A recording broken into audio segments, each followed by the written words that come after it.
Dahulu kala ada seekor induk babi dan ketiga anaknya. Tiga bersaudara memiliki tinggi yang sama.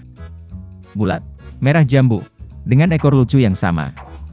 Sepanjang musim panas babi bermain di rerumputan hijau, berjemur di bawah sinar matahari, berjemur di genangan air. Tapi kemudian musim gugur telah tiba. Suatu hari ibuku berkata sudah waktunya mereka memikirkan musim dingin. Dia meminta mereka untuk membangun rumah besar. Sang adik berkata bahwa musim dingin masih jauh. Kakak tengah berkata bahwa dia akan membangun rumahnya sendiri saat dibutuhkan. Dan sang kakak memutuskan untuk membangun rumah itu sendiri. Saudara laki-laki dan perempuan yang lebih muda tidak melakukan apa-apa selain memainkan permainan mereka. Itu menjadi semakin dingin setiap hari. Sang adik memutuskan untuk membangun rumah dari jerami. Saudara tengah mengira akan sangat dingin di rumah jerami di musim dingin. Dia memutuskan untuk membangun rumah dari ranting dan ranting. Menjelang malam perumahan mereka sudah siap. Mereka sangat bangga pada diri mereka sendiri dan tidak pernah merasa cukup dengan bangunan mereka. Sekarang mereka bebas dan dapat melakukan apapun yang mereka inginkan. Mereka memutuskan untuk pergi ke kakak laki-laki mereka dan melihat rumah seperti apa yang telah dia bangun untuk dirinya sendiri. Kakak laki-laki sedang sibuk membangun. Dia mengoleskan batu, menguleni tanah liat, dan perlahan membangun rumah yang andal dan tahan lama. Adik laki-laki menemukan kakak mereka sedang bekerja. Mereka sangat terkejut dengan jenis benteng yang dia bangun. Kakak laki-laki itu dengan tenang terus bekerja. Adik-adik dan adik tengah mulai bercanda dan menertawakan rumahnya. Mereka begitu geli sehingga jeritan mereka bergema jauh di halaman. Kakak laki-laki meminta untuk diam karena serigala bisa mendengar mereka. Adik-adik laki-laki dan menengah semakin terhibur. Mereka memutuskan bahwa kakak laki-laki itu hanya seorang pengecut. Dan kedua saudara pemberani itu pergi berjalan-jalan. Dalam perjalanan, mereka bernyanyi dan menari, dan ketika mereka memasuki hutan, mereka membuat begitu banyak suara sehingga mereka membangunkan serigala yang sedang tidur di bawah pohon pinus. Serigala yang tidak puas dan lapar pergi ke tempat di mana jeritan dua babi bodoh itu datang. Saudara-saudara berjalan dengan riang dan berbicara tentang betapa mudahnya mereka menangani serigala. Dan tiba-tiba mereka melihat serigala hidup yang nyata. Dia berdiri di belakang pohon besar. Dia memiliki mata yang sangat jahat dan mulut bergigi besar. Saudara-saudara begitu ketakutan sehingga ekor mereka yang kurus gemetar dengan halus. Serigala bersiap untuk melompat, dia mengatupkan giginya dan mengedipkan mata kanannya. Anak-anak babi itu tiba-tiba tersadar dan, memekik melintasi hutan, bergegas melarikan diri. Mengumpulkan awan debu, mereka bergegas ke rumahnya masing-masing.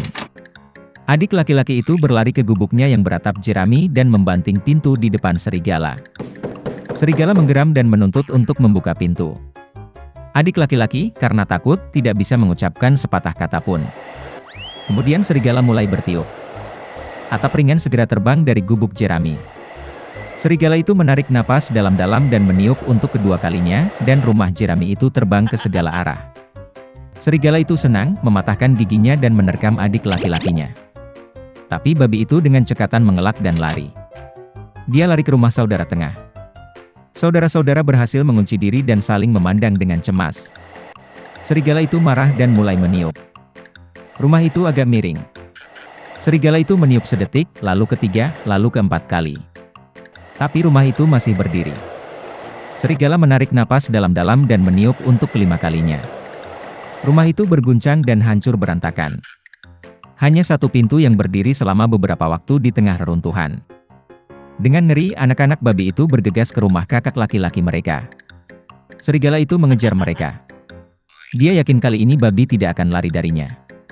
Anak-anak babi dengan cepat berlari melewati pohon apel besar bahkan tanpa memukulnya. Dan serigala tidak sempat berbalik dan menabrak pohon apel yang menutupinya dengan apel. Satu apel keras menghantamnya di antara kedua matanya.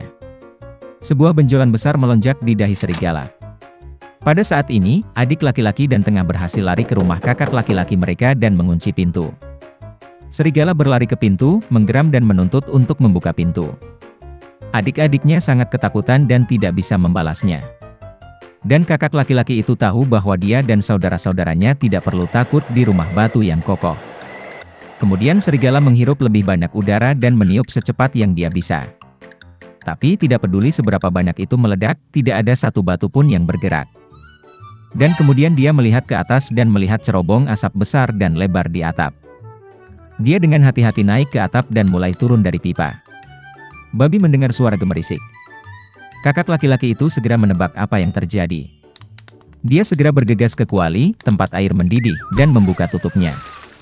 Serigala itu turun dari pipa dan langsung jatuh ke dalam kuali. Matanya membelalak ke dahinya. Serigala yang tersiram air panas terbang dengan raungan liar, dan bergegas ke hutan. Dan ketiga babi kecil itu menjaganya dan senang karena mereka dengan cerdik telah memberi pelajaran kepada perampok jahat itu. Sejak saat itu, saudara-saudara dan ibu mereka mulai hidup bersama di bawah satu atap.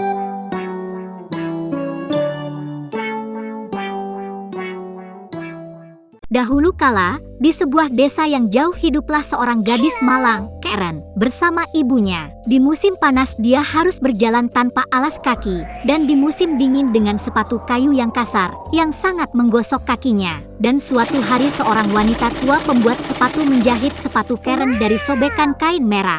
Dia membawakan gadis itu hadiah tepat pada hari ibu Karen masuk surga. Dan gadis malang itu tidak punya pilihan selain memakai sepatu baru untuk pemakaman. Meskipun sepatu merah sama sekali tidak cocok untuk berkabung, Karen tidak punya yang lain. Pada saat ini, sebuah kereta tua besar sedang melewati desa, dan di dalamnya ada seorang wanita penting. Dia melihat gadis itu, merasa kasihan padanya dan memutuskan untuk membawanya pulang. Selama bertahun-tahun Karen tinggal bersama seorang wanita dan tidak pernah melepas sepatu merah favoritnya. Tetapi gadis itu telah tumbuh pesat dan sekarang saatnya untuk membeli sepatu barunya. Jadi, wanita itu membawa Karen ke toko. Wanita itu sudah tua, dan karena itu tidak bisa melihat sepasang sepatu yang benar. Kemudian dia meminta Karen untuk memilih sepatu hitam paling sederhana untuk dipakai ke gereja. Tapi di etalase toko ada sepatu merah cerah. Mereka persis seperti yang pernah dibuat pembuat sepatu untuk Karen. Maka gadis itu memberitahu wanita itu bahwa dia telah memilih sepatu yang paling sederhana, dan nyonya dengan senang hati membayarnya. Hari Minggu tiba,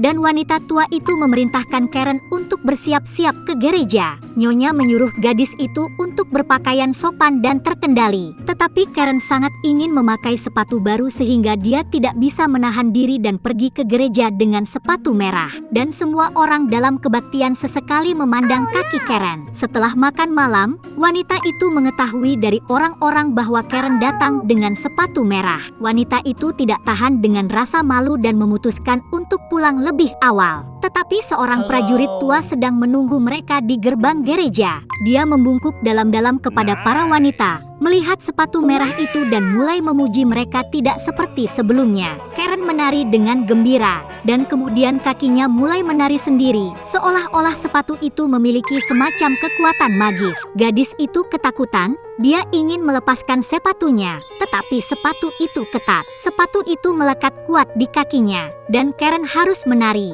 Dia menari melintasi ladang dan padang rumput saat hujan dan cuaca cerah, baik di malam maupun siang hari. Dan kemudian pada suatu malam gadis itu menemukan dirinya berada di tepi hutan, gelap dan menakutkan di sekelilingnya. Tiba-tiba cahaya putih membutakan Karen. Itu adalah malaikat berjubah putih panjang. Di belakang bahunya ada sayap besar yang turun ke tanah. Dia menatap gadis itu dengan tegas dan berkata bahwa karena penipuan, kebanggaan dan ketidaktaatannya, dia akan menari untuk selamanya sampai dia layu seperti mumi. Sebelum Karen sempat mengucapkan sepatah kata pun, sepatu itu menangkapnya dan menuntunnya. Untuk waktu yang lama, sepatu gadis itu dikenakan di atas batu, menembus semak belukar dan semak duri. Duri tajam menusuk kaki Karen dan mencakarnya hingga berdarah. Dan kemudian dia menari ke rumah kecil terpencil milik penjaga hutan. Gadis itu duduk di teras dan menangis dengan getir. Dia berhasil bertobat dari ketidaktaatannya dan yang terpenting ingin meminta maaf kepada wanita itu.